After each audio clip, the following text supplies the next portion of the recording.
तो देखिए शहर शहर घुसपैठियों की तलाश जारी है और मुंबई में भी ये बड़ी सफलता जो है एटीएस के हाथ लगी है। तो देश के कई राज्यों में घुसपैठियों के खिलाफ अभियान चलाया जा रहा है और इस अभियान के तहत कई गिरफ्तारियां भी अब तक हो चुकी है। बात महाराष्ट्र की करें तो महाराष्ट्र, असम और दिल्ली में भी घुसपैठियों की पहचान लगातार हो रही है। इसके अलावा महाराष्ट्र एटीएस को मुंबई समेत कई जिलों में भी यहां पर उनके द्वारा छापेमारी की गई है।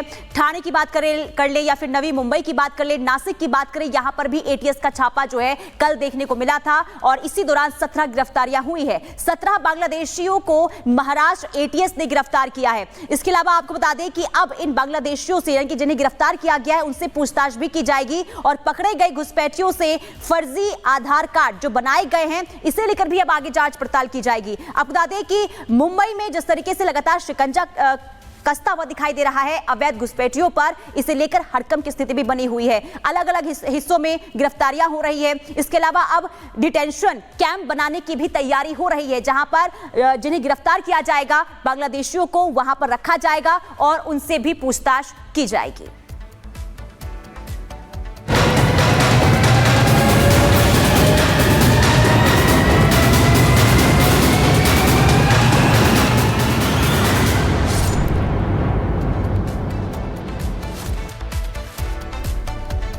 और इसी बीच अगली बड़ी खबर आपको बता दें संभल से, जहां पर सपा के सांसद बर्क की बिजली मीटर को लेकर लगातार बीते दिनों से कई खबरें आ रही हैं। लेकिन अब यह कि उस बिजली मीटर की जांच होगी, जो पिता के घर पर जो मीटर था उसकी भी जांच होगी। आपको बता दें सपा सांसद की मीटर की एक जो कॉपी है, बिजली के बिल की कॉपी है, वो वायरल हुई थी जिसमें 0 ही बिल पूरा आ रहा था। इसको लेकर तमाम तरह के सवाल खड़े हुए थे, एफआईआर भी दर्ज हुई थी। लेकिन अब ये जानकारी है सपा सांसद के घर के मीटर की जांच होगी। घर से उतारे गए पुराने मीटर की आज जांच होगी। पुराने दोनों मीटर में गड़बड़ी पाई गई थी, ये बड़ी खबर आपको बता रहे हैं। पुराने दोनों मीटर्स में गड़बड़ी पाई गई थी जिसके चलते आज जांच की जाएगी।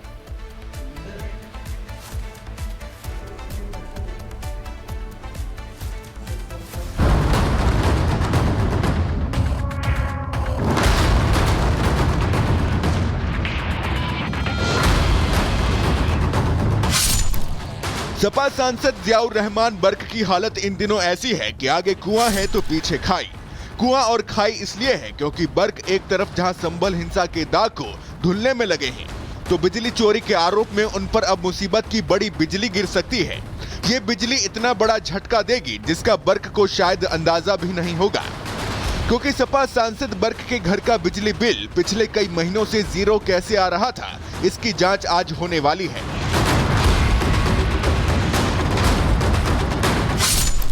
आज सपा सांसद जियाउर रहमान बर्क के घर के मीटर की जांच होनी है। बिजली विभाग की ये टीम पता लगाएगी कि मीटर के साथ किस तरह से छेड़छाड़ की गई कि पंखा, कूलर और एसी लगे होने के बावजूद बिजली बिल जीरो आने लगा। और सपा सांसद को डर इस बात का है कि अगर जांच में झोल सामने आया तो कार्रवाई जरूर होगी।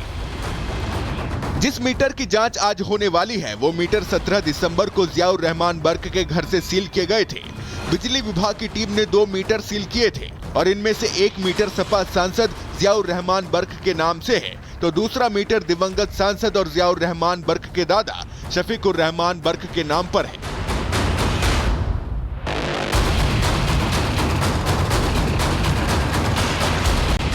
दोनों मीटरों की जांच आज विद्युत परीक्षणशाला में होनी है और अगर मीटर में टैंपरिंग या किसी तरह छेड़छाड़ पाई गई तो अखिलेश यादव के सांसद जियाउर रहमान बर्क पर बिजली गिरना तय माना जा रहा है। Bureau report, Republic Bharat. और चलिए इसी खबर पर जतिन हमारे साथ लाइव जुड़ चुके हैं। जतिन, कितनी देर में बिजली विभाग की टीम पहुंचने वाली है सांसद के घर? आज बिल्कुल देखिए, आज 12 बजे का समय दिया गया है। बिजली विभाग की टीम सांसद के घर नहीं पहुंचेगी, बल्कि सांसद को तलब किया गया है कि वो बिजली विभाग के दफ्तर में पहुंचे। वहां पर जो लैब है वहां पर सांसद को पहुंचना होगा और उसके बाद उन्हीं के सामने उनका जो मीटर है वो एग्जामिन किया जाएगा। जो लेटर इशू किया गया है बिजली विभाग के द्वारा उसमें साफ तौर पर बोला गया है कि सांसद अगर खुद नहीं आएंगे तो अपने किसी रिप्रेजेंटेटिव उनको वहां पर भेजे। हालांकि इससे पहले 23 तारीख को यह समन जो है वो इशू किया गया था, लेकिन उस समन का एक तरीके से से मियाद बढ़ा दी गई और आज 26 तारीख उसका जो टाइम है वो दिया गया है। 12 बजे के आसपास देखना होगा कि क्या सांसद खुद पहुंचते हैं या उनकी तरफ से कोई रिप्रेजेंटेटिव जो है वो पहुंचेगा। हालांकि सांसद के पहुंचने पर संशय इस लिहाज से भी है क्योंकि जियाउर रहमान संभल में है ही नहीं, तो देखना होगा कि उनकी तरफ से क्या उनके फैमिली मेंबर, कि उनके पिताजी या उनके घर का कोई और सदस्य जो मीटर चेकिंग का प्रोसेस होगा, जो लैब होगा, उसके अंदर शामिल होगा। 12 बजे का समय दिया गया है। जब वो वहां पर पहुंचेंगे तो उनके सामने उनके मीटर को खोला जाएगा क्योंकि टेम्परिंग के जो एलिगेशन सांसद के ऊपर लगे थे, बिजली चोरी के जो एलिगेशन लगे थे, उस मामले में विद्युत विभाग द्वारा एफआईआर भी दर्ज कर ली गई थी। हालांकि इस पूरे मामले में इनिशियली ये पाया गया कि जितना वॉट का वो मीटर था उससे ज्यादा की यूसेज उनके घर में पाई गई थी और उसी आधार पर ये एफआईआर की गई। लेकिन बिजली के मीटर में किस तरीके से टेम्पर किया गया, उसको किस तरीके से छेड़खानी की गई, उसको लेकर आज लैब में उन्हीं के सामने वो मीटर खोला जाएगा और एडमिनिस्ट्रेशन उन्हीं के। उत्तर प्रदेश के कई शहरों में पुलिस लगातार बदमाशों का चुन चुनकर एनकाउंटर कर रही है। चाहे लखनऊ की बात करें, बहराइच की बात करें, आगे की बात करें, लगातार जहां जहां बदमाशों के अपराधों के बारे में पता चल रहा है उनका एनकाउंटर कर हिसाब पूरा किया जा रहा है। बड़ी खबर आपको बता रहे हैं उत्तर प्रदेश से, जहां पर ऑपरेशन लंगड़ा चल रहा है।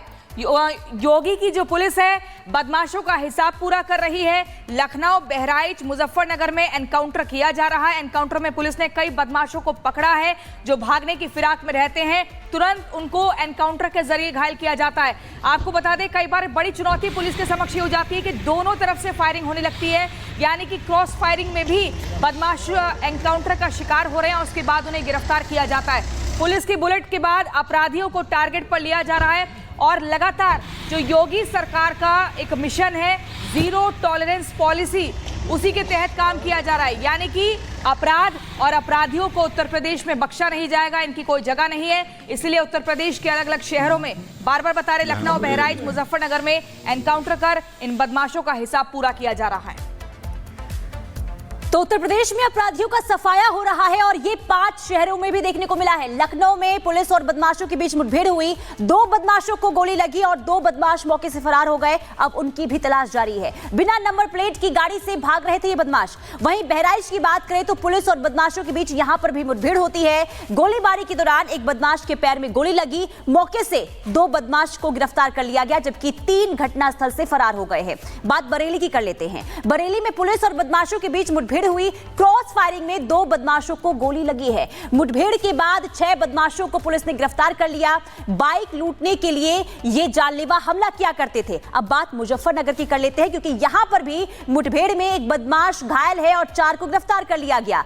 टीटू, सादिक, शहनवाज, शाहरुख, मुन्ना मेरठ के रहने वाले ये बदमाश है। बदमाशों से तमंचा, कारतूस और चोरी की 8 बाइक भी मिली है। तो शहर दर शहर किस तरीके से देखिए अपराधियों का यहां पर सफाया हो रहा है, इसकी बानगी उत्तर प्रदेश में देखने को मिल रही है। और यही वजह है कि उत्तर प्रदेश के 5 शहर में एनकाउंटर हुआ है। योगी की फोर्स लगातार तैयार है और अपराधियों का सफाया हो रहा है।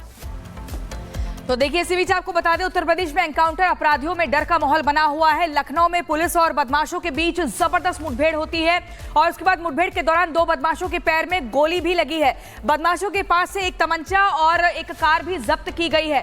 साथ ही आपको बता दें, 2 बदमाश मौके का फायदा उठाकर फरार भी हो जाते हैं, लेकिन